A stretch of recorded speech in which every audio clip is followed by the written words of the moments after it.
Chabad's dinner's theme is foundation. The foundation that Chabad formed was the basis of what our community has become now. We can see an obvious connection between foundations and Chabad of the Five Towns. Foundation for a child carries them through life. Solid foundation starts with a good school. The foundation is underground. You don't see it. And if you have a weak foundation, you can make the most exquisite structure on top of it. It's not going to last. Rabbi Wallowik and Chani and Rabbi Meir and Hadassah build the foundation for the community. It's like a generator. Chabad is the best. When I come to Chabad, I like it there. We finally found our home at Chabad. They gave me everything.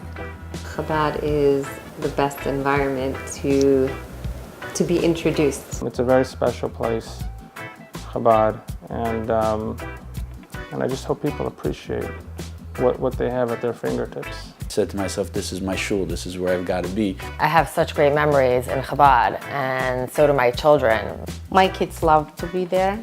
The Chabad changed my life, I'll be honest with you. It brings out the best in all of us. It made life so meaningful for me. They give to anyone who comes. Anything that you need, you can always turn to Rabbi Wallowik. Chabad lives in a world where there are no boundaries. They make you feel like you're at home. A year after that, my whole life changed. When we had to clean out my mother's house, my sister found a box of these letters that were with the Rebbe's stationery. So I went to Rabbi Wallowik right away because my parents, I guess being Holocaust survivors, they didn't talk much about themselves, about what they went through in the war, and about my adoption. So my father was called by Rabbi Chaidikov to come in from Vineland one night. The whole process of my adoption, which the Rebbe was the architect of actually, he told me that he came into his room and he didn't have to say one word to the Rebbe. The Rebbe leaned towards him and looked deep into his eyes, and the Rebbe asked him one question, and that was, are you willing to do what I ask of you? And my father's answer was, B'leiv of Shalem, with a full heart.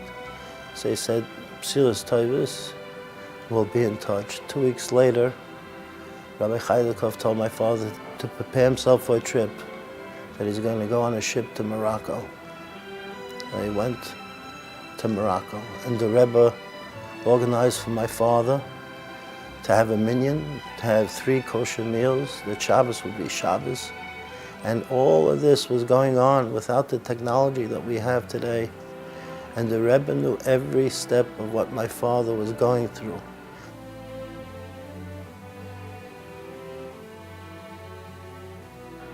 And my father came home with me and my sister.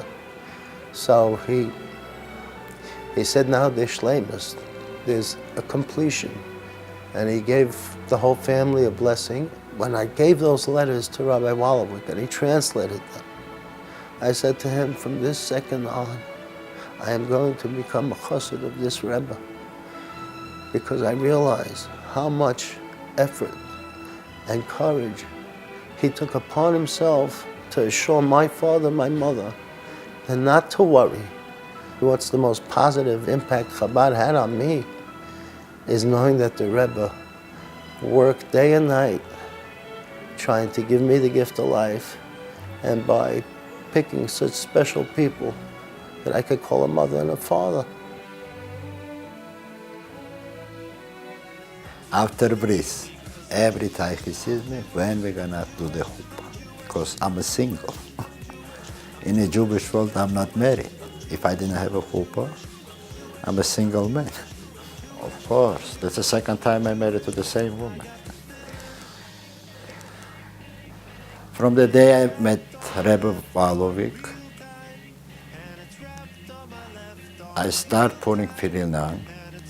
Now, my friend, I won't leave house until I put tefillin on. In no way. Even I'm rush or in a rush, doesn't make any difference. One day I was sitting in a shul. Rebbe Wallowik walked in with a bag in his hand, plastic bag, and asked me a question. are you gonna wear tzitzis? I said, yes. You promise? I said, yes. And from that day, I started wearing tzitzis. One day, he came, Papa, I cannot sleep, I'm coughing, this and that. I told him, listen, Benjamin, put it tzitzis on, and God will protect you. And when you wake up in the morning, there will be no more coughing. So he put the tzitzis on.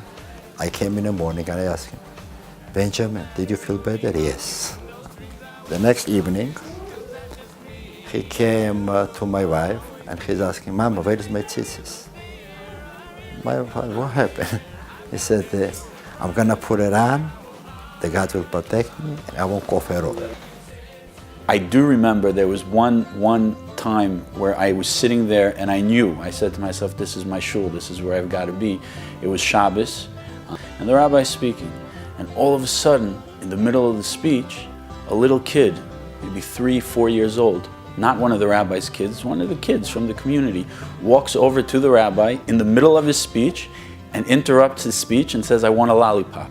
And I'm sitting there looking at that and I'm thinking, oh my God, how could they, you know, like where are the parents? How could this be? You know, and Rabbi Walloway gives a big smile. He goes into his bag, he stops the speech, takes out a lollipop, drops down, you know, down to the kid's level, like almost on his knees, opens up the wrapper, gives the child the lollipop and makes a bracha with the kid, says amen to the kid's bracha, stands up and continues his speech as if nothing happened. And when I saw that, I said to myself, wow, this is an amazing thing. Gan Chamesh is a very good choice for preschool. It's an excellent foundation for education. The teachers are amazing. The curriculum is very dynamic.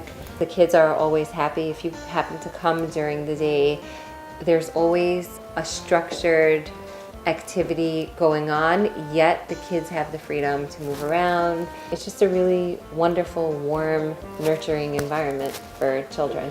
We're very happy there. I wish they had more grades. It was pretty amazing to see this very, very young rabbi with his wife starting out. Our first Simchas Torah. It was just so beyond lebedik and fun. And at some point we realized that there just was not enough room for everybody to be able to dance and enjoy, and we like poured out into the parking lot where we were dancing and just having the time of our lives. And it was the time of year of the World Series.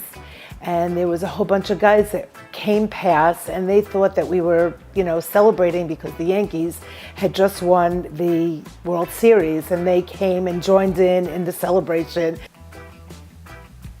Everywhere you turn, anytime you open up a publication, there's always some kind of Chabad involvement.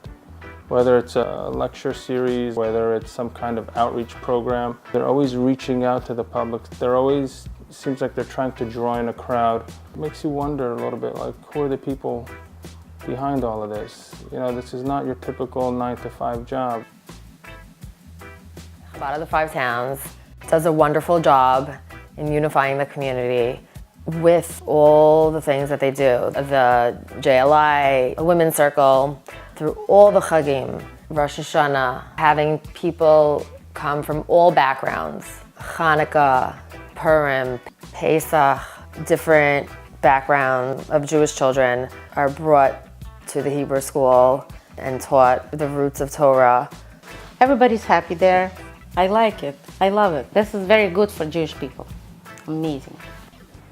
I want to thank everyone, my family, my friends, and everyone who came out to celebrate with us tonight. We're going to be moving soon. Sure that we're going to be back and forth visiting. You haven't gotten rid of the Finkelmans yet. I want to thank the community. It's not only the Rabbi and the Rebbitzin and Reb Meir and Rebbitzin Hadassah that are special. There's so many people. I honestly, personally want to thank everybody. On behalf of me and my wife, we want to say thank you so much to all of the family and friends that have come to support Chabad of the Five Towns. We want to say a special thank you to our parents, a mazel tov to all the honorees. I want to thank all my friends that took me seriously with the invitation and actually showed up. That means a lot to us. I'm gonna tell them personally when I see them all.